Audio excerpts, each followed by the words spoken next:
from the broadcast center at BCIT's Burnaby campus. This is All Talk Radio. You're listening to 1680 The Crow. Good morning, I'm Jerison Rashod, and here's your Crow News at 11 a.m. We begin here in the Lower Mainland, where the first major heatwave of the summer this year arrives this weekend. Temperatures are expected to reach a high of at least 30 degrees. There is a possible chance that records could be broken, but will not reach the temperatures that were recorded during the heat dome 2 years ago. It will slightly cool off on some days, but there will be no rain in the next week. A friendly reminder to keep cool by drinking lots of water, bring out your air conditioner, and go to the nearest cooling station. Also, another reminder that your cell phone will make a sound at 1:55 p.m. this afternoon. It will be a test of the Alert Radio system, which is used to alert the public when major emergencies like earthquakes, flooding, and tornadoes happen. A message will also be seen on the screen when the alert happens, and the system will also be tested on TV. No action is needed when the test is made. To national news now, the Canadian passport has a new design. Immigration Minister Sean Fraser and Family Minister Karina Gould announced it in a press conference this morning. It has a new cover, pages made with the same material that is used to produce Canadian dollar bills, and passport holders' information is laser printed. Fraser says that the new passport design reflects current times. My sense is the new passport design, which was the result of consultation with a number of different groups that provided feedback, reflects who we are as Canadians and is going to help ensure the security of our travel document and universal acceptance for many years to come. Canadians can apply for the new passport beginning this fall. To U.S. politics now, where Republican Congressman George Santos is yet to be at a New York Eastern District courtroom after being arrested for fraud charges. He made false statements on his income and used them to get unemployment benefits. ABC News' legal analyst Dan Abrams says that the new charges are not related to other false statements Santos made during last year's midterm elections. This isn't about George Santos lying about his resume. That's not what these charges are going to. This is about stealing money. And they're pretty clear here in part about what they were for. That Santos was using it to make personal purchases, including designer clothing. Several politicians, including Mitt Romney, are calling for Santos to be expelled from the House of Representatives. Meanwhile, former U.S. President Donald Trump is going to appear in a CNN town hall tonight where he is expected to be grilled on a variety of topics. The major one is on the verdict of a lawsuit where Trump sexually assaulted columnist E. Jean Carroll in the 1990s. Trump responded to it in a video on his social media platform, Truth Social. I don't even know who this woman is. I have no idea who she is, where she came from. This is another scam. It's a political witch hunt.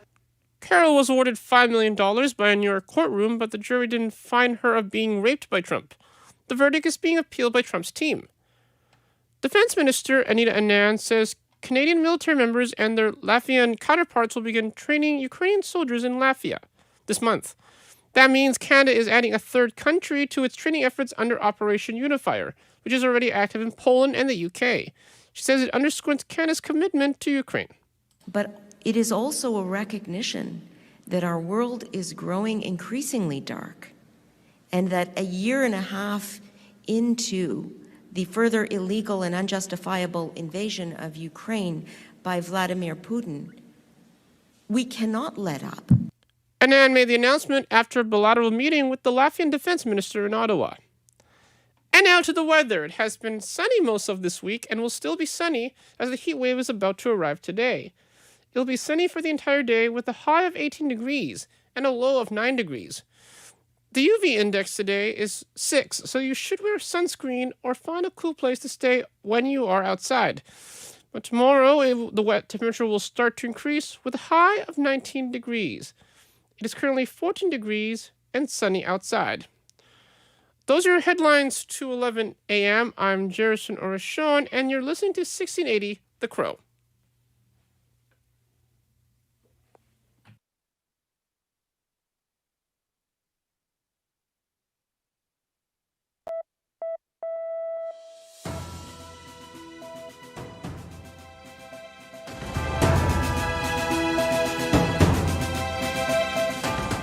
Stay tuned for more on BCIT's 1680 The Crow.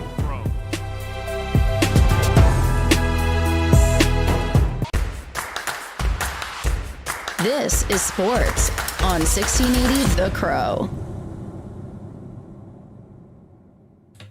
I'm Jerison Rashon, and here are your sports headlines at 12:15 p.m. We begin with the NHL playoffs, as the only two Canadian teams left are fighting to still be in the playoffs. The Toronto Maple Leafs have to win their game tonight as the Florida Panthers lead the series 3-0. Leafs coach Sheldon Keefe gave the same advice to his team throughout the series. Same as it's been the last couple days, right? I mean, at this point, you're messaged out and meeting out because we've had so much time between games. So just reinforcing the things that we've been talking about here, which is that we have to get one win and focus just on that. We want to build some positive momentum here as a team, and we're right here, so let's just start tonight. The puck drops at 4 p.m. and you can watch this game on Sportsnet. Meanwhile, for the Edmonton Oilers, they have a chance to tie their series with the Vegas Golden Knights tonight. The Golden Knights are leading that series 2-1. Coach Jay Woodcroft is optimistic that they could win the game tonight. Priority one for us is to play our game tonight. And that's where our focus is. It's not worried about the series. It's not worried about anything other than playing our best game tonight. We think when we do play our best game, that all areas of that game get taken care of, whether... The puck drops at 7 p.m. and you can also watch it on Sportsnet.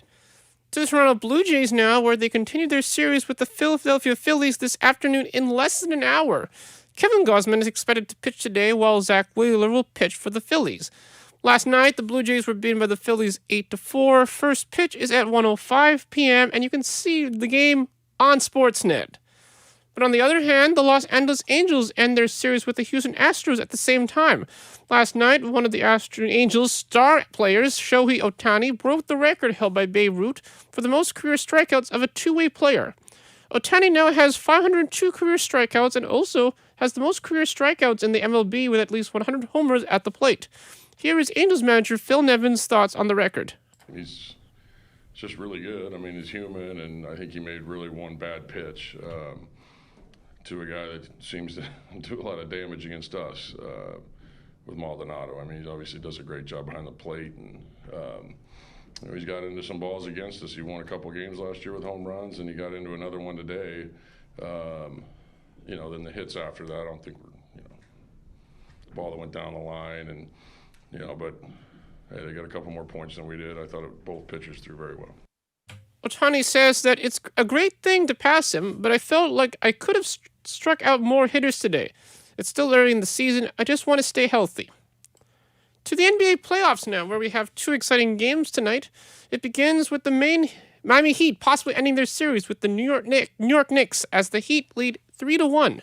That game begins at 4:30 p.m. On the other hand, the battle between Los Angeles and San Francisco could also end tonight as the Lakers battle the Golden State Warriors. The Lakers are currently leading that series also 3-1. The game will begin at 7 p.m. To golf news now, the lineup for the PGA Championship this year has just been released. It consists of almost all of the top 100 golfers in the world right now. The one golfer that is missing in the championship this year is Tiger Woods, who would have made a surprise appearance if he decided to play. He is currently recovering from ankle surgery and dealing with a new allegation of sexual misconduct from a former girlfriend. Meanwhile, in the LPGA, Canadian golfer Brooke Henderson will not be appearing in this week's Cognizant Founders Cup due to an illness. Henderson is currently the number 8 ranked female golfer in the world and won the Hilton Grand Vacations Tournament of Champions earlier in January. Those are your sports headlines to 12:15 p.m. I'm Jerison Orashon, and you're listening to 1680 The Crow.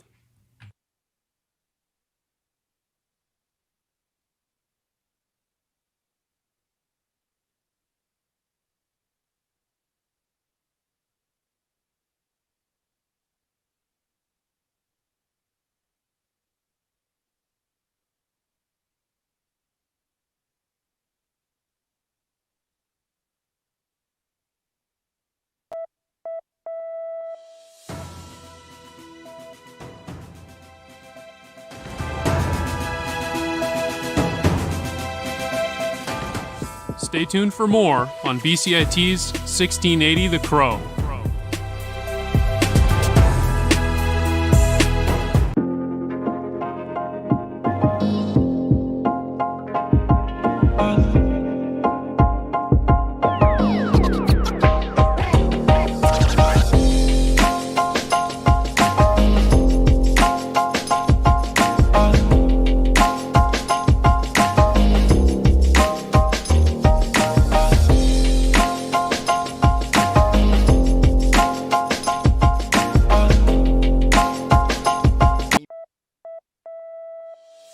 From the broadcast center at BCIT's Burnaby campus, this is All Talk Radio. You're listening to 1680 The Crow. Good morning, I'm Jerison Rashon, and here's your Crow News at 11 a.m. We begin in Langley, where the Langley RCMP is asking the public if they have information related to a series of incidents involving an individual groping 3 women. The incidents happened around the end of last April. In a statement released by the Langley RCMP, each of the victims either screamed or pushed the suspect away and then reported the incident to police right away. Other incidents have also been reported around the Lower Mainland, including Vancouver and Coquitlam. If you have any information related to these incidents, you are asked to contact Langley RCMP. Now to Ontario, where a police officer is dead after responding to an emergency in the village of Borzay. 2 other police officers from the Ontario Provincial Police are still recovering in an Ottawa hospital. Emergency Preparedness Minister Bill Blair addressed reporters on the situation this morning. Tragically, one of those OPP officers, Sergeant Eric Mueller, has lost his life. This is a very difficult situation for his community, his colleagues, and of course for his family. I just wanted to express my condolences to all of them. The suspect involved is in police custody. This continues a trend of recent attacks on police officers in recent months. Still policing, the RCMP will begin testing body cams on the job in select areas. As the Canadian Press's David Fraser explains, it will increase public trust and transparency. Members of the RCMP in Nova Scotia, Nunavut, and Alberta will have audio and video captured and uploaded onto a digital evidence management system. Field tests in the initial locations will be used to help inform a rollout of body cameras to RCMP detachments across the country. This is the latest step in RCMP plans to roll out 10 to 15,000 cameras to officers across the country over the next 18 months. Police say the cameras can help increase trust between police and communities because the footage captured provides an independent and unbiased view of interactions between officers and the public. David Fraser, The Canadian Press, Ottawa. After the World Health Organization declared the global health emergency over the coronavirus over, they declared another health emergency over. The Committee on the Monkeypox Outbreak, which began almost a year ago, deliberated during a meeting yesterday and reported to WHO Director General Dr. Tedros Adhanom Ghebreyesus, where he would later declare it over. Like the coronavirus pandemic, they are still learning about monkeypox, according to the committee's Vice Chair, Dr. Nicola Lowe explains. There are also gaps in knowledge, which we acknowledge, including about modes of transmission in some countries, about the effectiveness of vaccines and continued lack of effective countermeasures, particularly in African countries where transmission and Mpox cases occur regularly. Ghebreyesus says that countries should still monitor the situation in case if there's an increase in cases again. To the invasion of Ukraine now, where Great Britain just sent long-range air-launched cruise missiles to Ukraine.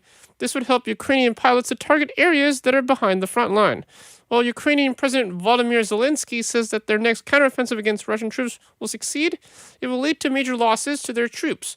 Ukrainian troops were expected to begin their counteroffensive last winter, but could begin soon.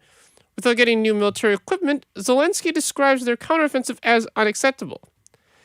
And back home now, where Vancouver City Council approved a plan to revitalize Gastown and potentially make parts of it car-free as well. Our reporter Jake McGrail shares how the area could look different this summer. Gastown is set to receive $10 million in funding from the city between now and 2026. This is for both infrastructure repairs and also for improvements to make the area more attractive for visitors. Part of the initiative is testing a program that would make the main section of Gastown car-free. As of right now, this program is still in its planning stages. Options include trying out a pedestrian-only Gastown for a single month this summer, or for a longer period, but only on weekends. This is not the first downtown area to test being car-free, as the Granville Strip has had similar programs over the last couple years. Jake McGrail, 1680 The Crow. And now to the weather. As the first heat wave of this summer hits the Lower Mainland, it is important to keep cool and put on sunscreen when you're outside. Environment Canada has issued a special weather statement as temperatures will reach between the high 20s and low 30s. Today, it'll be sunny with a high of 19 degrees and a low of 9 degrees. The UV index will be 6 or higher. It is currently 10 degrees and cloudy outside right now. Those are your headlines to Olympia. I'm Jerison Rashon. Stay tuned for more on BCIT's 1680 The Crow.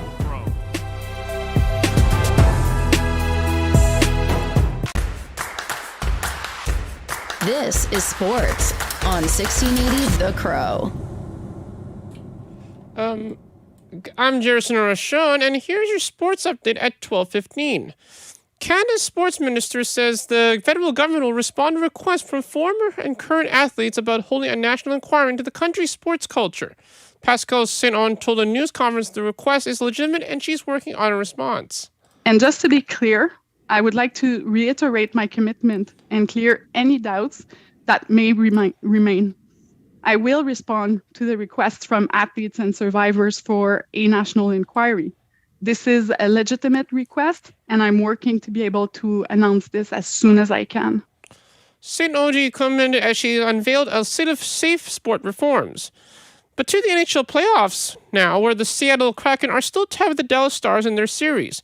The Kraken feel that their performance is not meeting their expectations in the series. Kraken coach Dave Haskell agrees with that. Well, I mean, you flush things pretty quick, right? I mean, we talked to him, didn't really pull any punches. We weren't happy with our performance the other night in terms of, right from our readiness, really all the way through, through the first couple of periods. We really didn't have the consistency within any one part of our game to have any sustained type of attack. So, we've just got to reset and get back to making sure we're ready and do the things that give us success.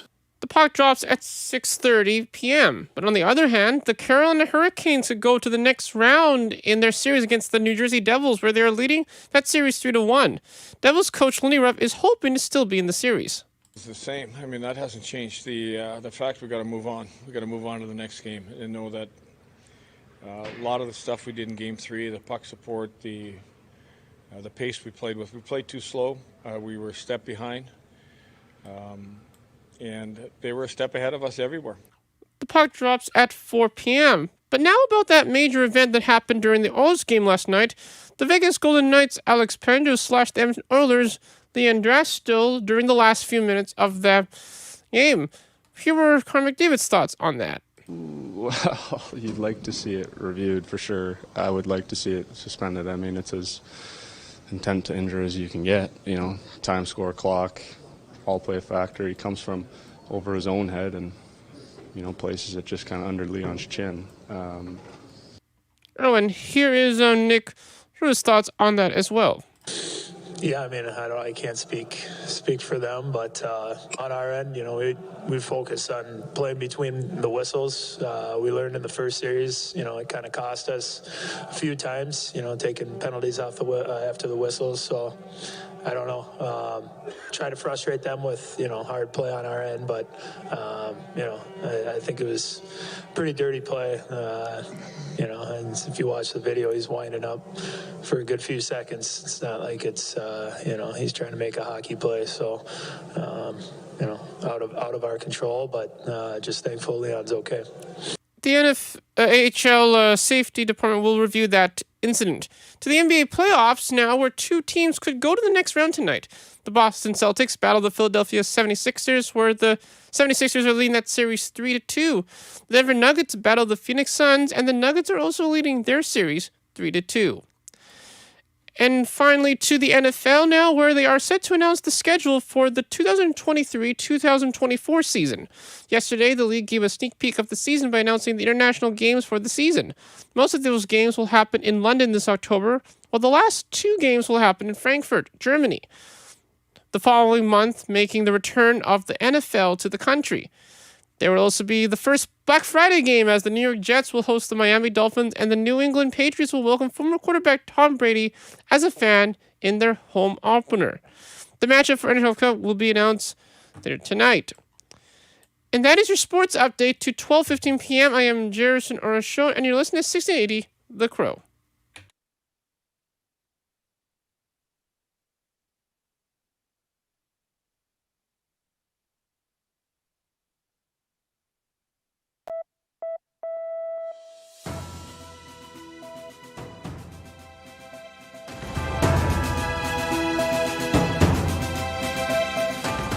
Stay tuned for more on BCIT's 1680 The Crow.